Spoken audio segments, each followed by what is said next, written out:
Good morning. Good morning, Arsene.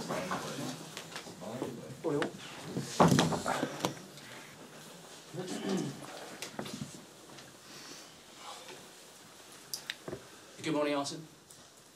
You did a bit of business late last night. Nacho in Monreal has come in. Can you tell us about him, why you've done that piece of business?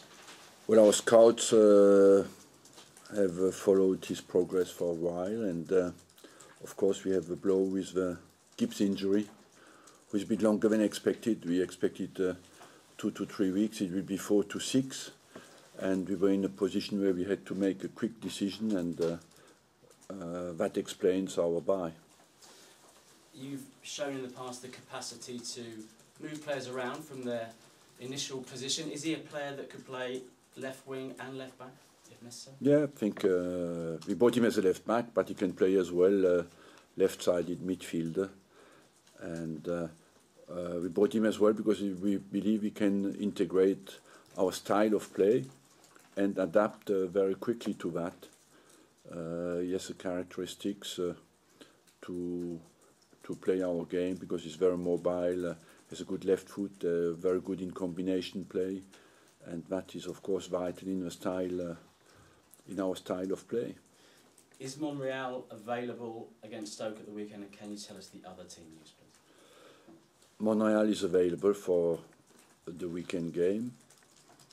I've not made a decision yet, and the other team news are Arteta could be back, certainly be back in the squad. He has a final test today. Coughlin is still out, and we have a doubt about Vermaelen because of his ankle. He injured his ankle again, and I will make a decision today. You said you've not made a decision on whether to put Monreal in. What are the factors in your mind? Is it just that it's too quick? Yes. Too quick or not, that's what I have to decide. But I will see that in training today. And just finally from me, Emirates Stadium has seen more Premier League goals than any other stadium this season, 50 goals. You've been entertaining, but they've been going in both nets, unfortunately. I'm sure you want to Unfortunately, if the 50 goals have gone in the same net, I would be very happy. And but we scored many goals, and you can feel even recently that even against teams like Liverpool, we had plenty chances to score. We lack a little bit the serene side of a team at home, but overall we produce quality football. We just don't take enough advantage of it because against Liverpool, when you look at the numbers, the shots on goal, the penetration in penalty areas, the possession, domination in possession, you should come out with 3 points. So we have just to keep going with the quality and get the nervous side out of our game. You're buying a Spanish international in Nacho Monreal. Can he improve your defence, do you believe, Arsene? Yes, of course, but what we want him to is just to take part in our collective game, you know, and not expect anything especially individually, because our game is based on team play, and he has been chosen because he can integrate that. But if you're to turn 6th place into 4th, it's the defence which must improve, isn't it? Yes. He can take a part in that, of course. Is it a reflection in any way on Andre Santos that you felt the need to buy another left back after Kieran Gibbs was injured? I believe we need 2 left backs. Anyway, you cannot play every single game with the same player. We had 2 before, we have 2 again now, because if Gibbs is out for 4 to 6 weeks, that's where from 6 he can easily go to be competitive to 8, and that means 2 months in a very decisive period. Is of course vital to have another left back.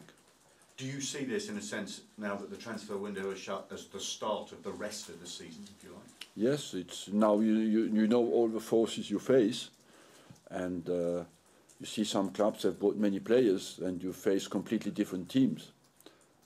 The 2 teams who made the most changes are Newcastle, is a completely different team now, and the QPR as well. Teams have bought many players.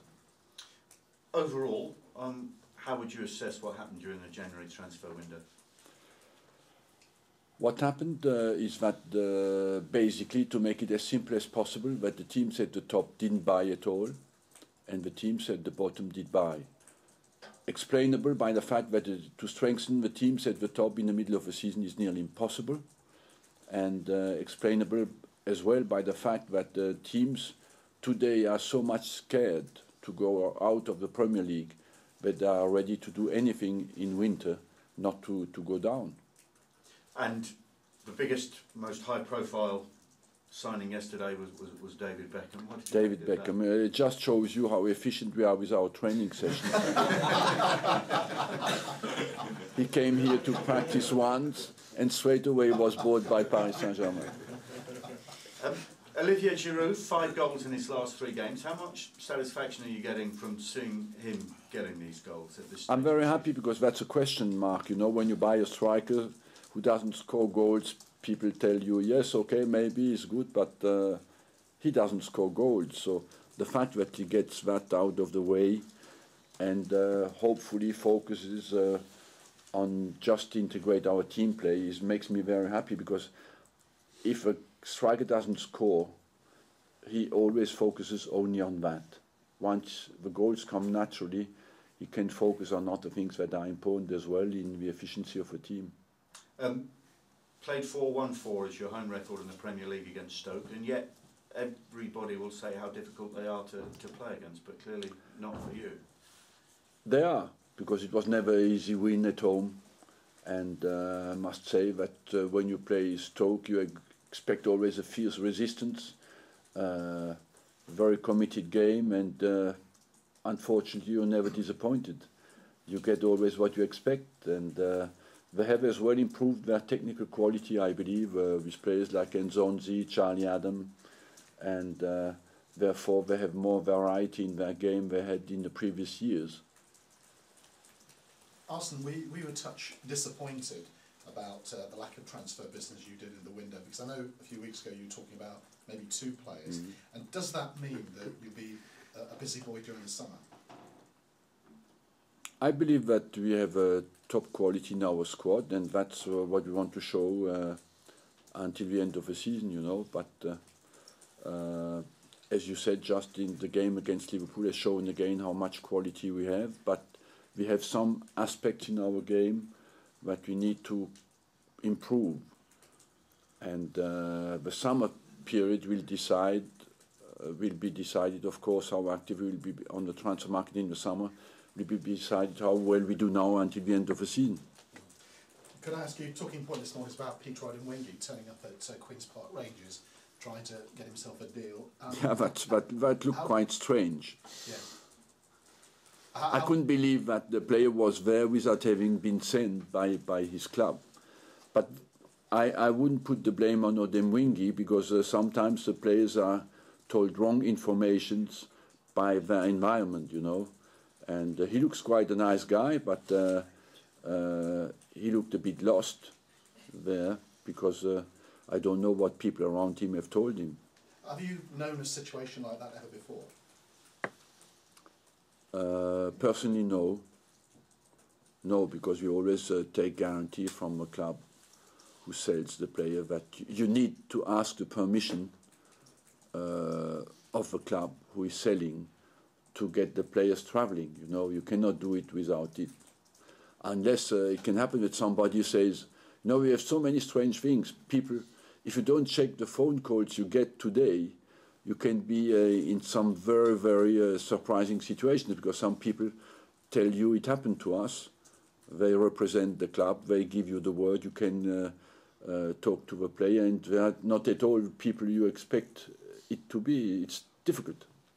If, though, one of your players had have done that to West Brom, would he have ever played for you again?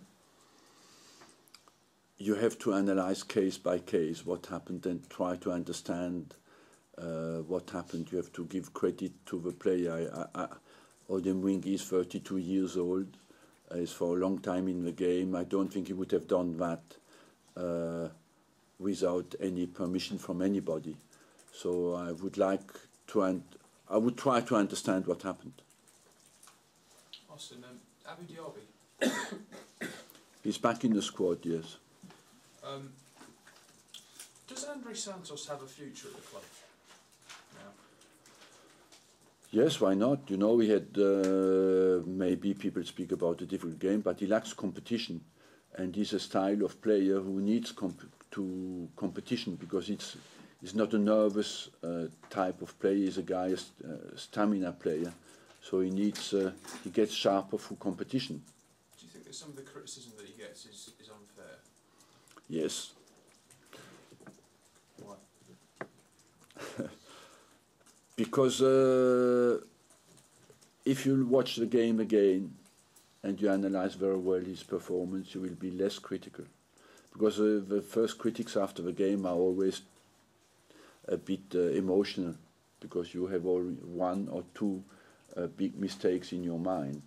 And we are all the same on that front, you know. But when you watch the games again, you will see that he has done some good things. Do you think there's an element, perhaps, that the fans remember the shirt swapping at Old Trafford with Robin van Persie? Because he does get a mixed reception every time he comes on. There are a few fans who... I don't know if it's linked with that. I don't know. Because looking further ahead, because Monreal's obviously cup tied for the Champions League. Yes. Kieran Gibbs would be unavailable if he's out for that long. So I honestly, I believe that Kieran Gibbs will be out for the Champions League. Which would mean... Because we are only 3 weeks away from Bayern now. Not even 3 weeks, and I don't think that he will be available. I know so I will not play Monreal, and certainly not Gibbs. And you want to tell me who will play, and today I can't tell you. Well, I know Vermaelen could obviously play there, but it could mean... Vermaelen can play there as well, yes. Yeah, but it could mean that Santos could actually come and have a very key role in what could be... As well, yes. Games, Martin, can I just ask just one other thing on David Beckham? Were you surprised that he ended up at a club like Paris Saint-Germain? He had offers from all around the world, apparently. I don't know if he had offers all around the world. Paris Saint-Germain is not a bad choice, because it's a very ambitious club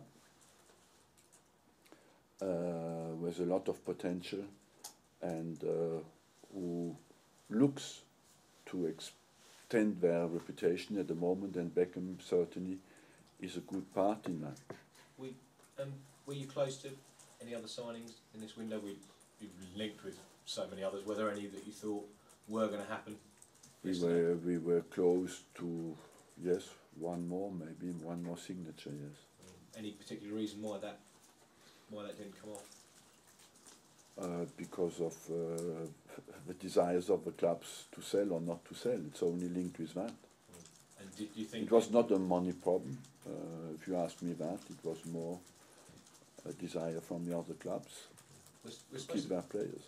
We're supposed to be in a recession at the moment, and yet, you know, we see £120 million spent, and you know the ordinary working people are struggling. Is that what does that say? No, I agree completely with you. Football looks to be an exception in our society. For how long? I'm always tempted to say it cannot last much longer, but I must honestly confess that I'm always wrong on that front. But it is like that. But David Beckham going to play for the Paris Saint-Germain, is it a good thing for the French football? Yeah, because Beckham is a world brand, and so the eyes will be on him and on Paris Saint-Germain, and therefore on the French league during that period. Did you teach him any French while he was here? Did you teach him any French? No, but he has a lot to do, I tell you. Do you think he's ready to play more matches? What? Do you think he's ready to play? Is he ready to play at the moment? Yeah. No, I believe he has to go through a physical preparation, and will take him a few weeks to be completely match fit.